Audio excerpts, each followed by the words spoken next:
Welcome to our comprehensive guide on how to enable Wi-Fi video autoplay in X. Enabling this feature allows you to enjoy seamless video playback when connected to Wi-Fi. In this video, we'll walk you through the step-by-step process. Let's get started. Step 1. Open the X app on your device. Look for the app icon and tap on it to launch the application. Once inside the app, locate the account icon. It's usually found in the top right corner of the screen.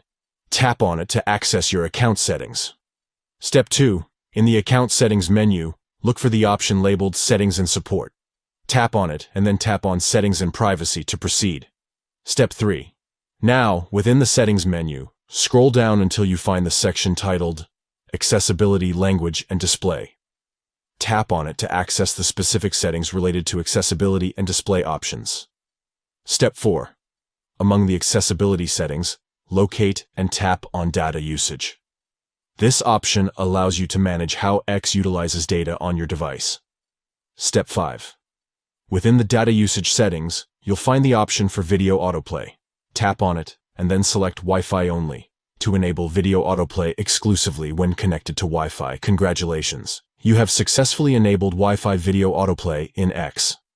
By following these simple steps, you can ensure that videos in X automatically play when you're connected to a Wi-Fi network. This feature provides a seamless video watching experience while optimizing your data usage. Thank you for watching, and may your Wi-Fi video autoplay in X enhance your viewing pleasure.